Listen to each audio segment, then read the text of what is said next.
the heart of the Oyo Empire, there was a man whose name struck fear and awe into the hearts of kings and warriors alike. His name was Bashorun Gaa, a warrior, a kingmaker, a sorcerer, and the most powerful man in the land. Bashorun Gaa was not born a king, but his power was greater than that of any Alaafin king who sat on the throne. As the Bashorun, the head of the Ayomasai, the council of elders, he held the power to make and unmake kings. But Gaa was no ordinary leader, his ambition knew no bounds, and his thirst for control would shake the foundations of the empire. Bashorun Gaa was born into the Ora Ona Kokonfo, military leadership, lineage, raised among warriors, and trained in the art of battle from a young age. He was strong, fearless, and cunning. His victories in war earned him a reputation, and soon, he rose through the ranks of power. When the old Bashorun died, Gaa was chosen to replace him. With his position secured, he quickly realized that true power did not lie in the battlefield but in the palace, among the kings and chiefs who ruled the land. And so, he set his sights on the throne itself. In those days, the Ayomasai had the sacred duty of choosing the Alaafin and ensuring that he ruled wisely. If a king became weak or unworthy, the council had the power to remove him by forcing him to drink the poison of death. Bashorun Gaa saw this as an opportunity.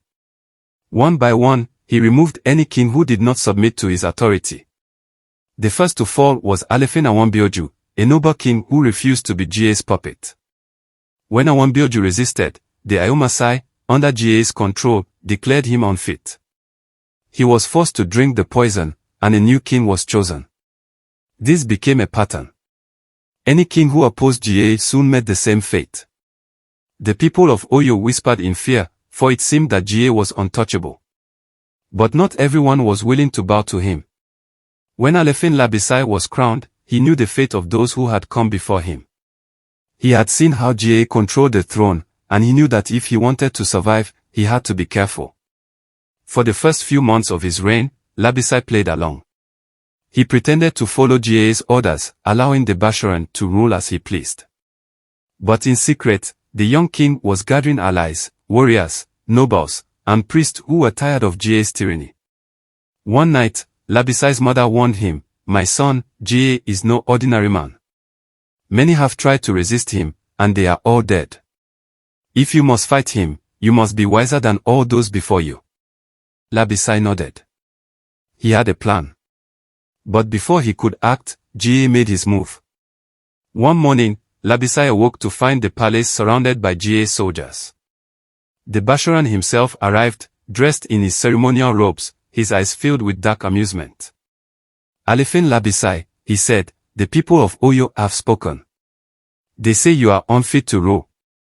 You must take the poison and let a new king rise." Labisai's heart pounded. He had expected Gaa to act, but not so soon. He looked around, his allies were not yet ready to fight. He had no choice. If he refused, Gaa's warriors would cut him down. With a heavy heart, Labisai took the poison and fell to the ground. Once again, Bashorun Gaa had won. Or so he thought. With Alaafin Labisai dead, Bashorun Gaa tightened his grip on the Oyo Empire. Kings came and went, but Gaa remained, his power growing stronger with each passing year. No one dared to challenge him. He chose the kings, controlled the warriors, and even the priests feared his wrath. Many believed he had supernatural powers, that he could transform into animals and summon spirits to do his bidding. The empire, once ruled by great kings, was now under the shadow of a single man.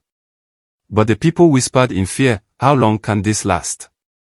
At first, Gaa was a man of the people.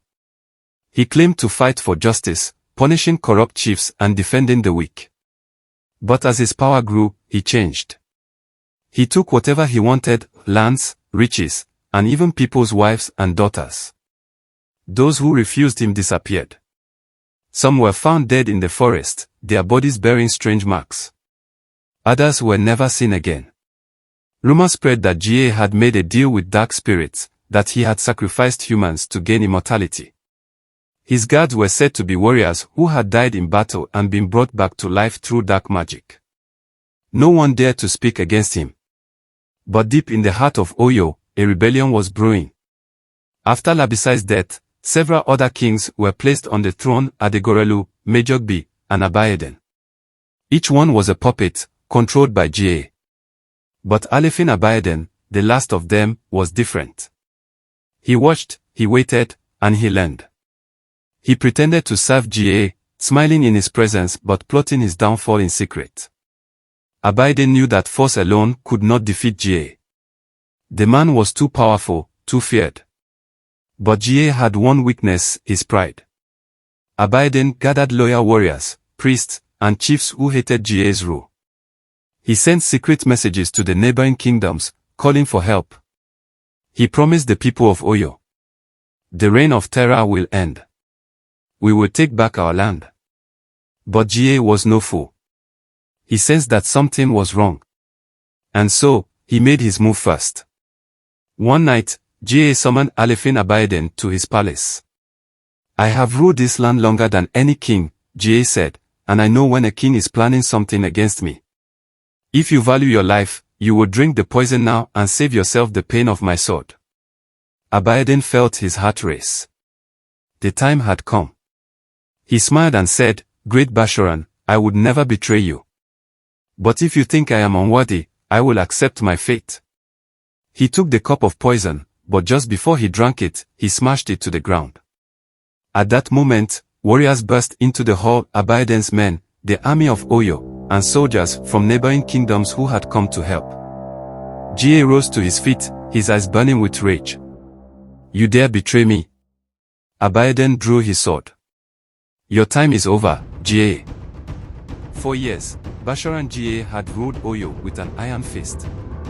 Kings had fallen before him, warriors feared him, and the people whispered his name in terror. But on this fateful night, his reign of terror was about to end. Inside the great hall of Oyo, Alaafin Abiodun stood face to face with the most feared man in the empire. The cup of poison lay shattered on the floor, and outside the palace, Abiodun's loyal warriors surrounded Gaa's forces. The city of Oyo had risen against the tyrant. Gaa's eyes burned with fury. "You are a fool, Abiodun. No one can kill me." Abiodun tightened his grip on his sword. Even the greatest trees fall when the people rise against them. With a loud roar, Gaa transformed into a leopard, his body covered in spotted fur, his claws sharp as blades. The warriors gasped in fear. The rumors were true: Gaa was not an ordinary man. He leaped forward, striking down two men with a single swipe. His guards rushed to his side, fighting fiercely to protect their master. The palace turned into a battlefield. Swords clashed, arrows flew, and the air was filled with war cries. Abiodun's forces fought bravely, but Gaa was like a demon, slashing through warriors as if they were nothing. Every time a soldier struck him, he seemed to heal instantly, as if protected by dark magic. It seemed as if Gaa would win again. But Abiodun had one last trick. Among Abiodun's allies was a powerful priest, one of the few who had not been killed by Gaa. As the battle raged, the priest raised his staff and shouted, "Gaa, your time is up. The spirits you serve have abandoned you." He threw a black powder into the air, chanting ancient incantations. Suddenly, Gaa let out a piercing scream. His body trembled, and the leopard form began to fade. His magic was broken. For the first time in years, Gaa felt fear. Weakened and surrounded, Gaa tried to escape. He turned to his most loyal guards and commanded, "Protect me." But his warriors had seen the truth: the great Bashorun Gaa was no longer invincible. One by one, they dropped their weapons and knelt before Abiodun. Gaa, now alone, looked at Abiodun, his face filled with rage and disbelief. "You dare betray me?" Abiodun stepped forward. "You ruled with fear, Gaa. But fear cannot last forever." With one swift strike, Abiodun's sword pierced Gaa's chest.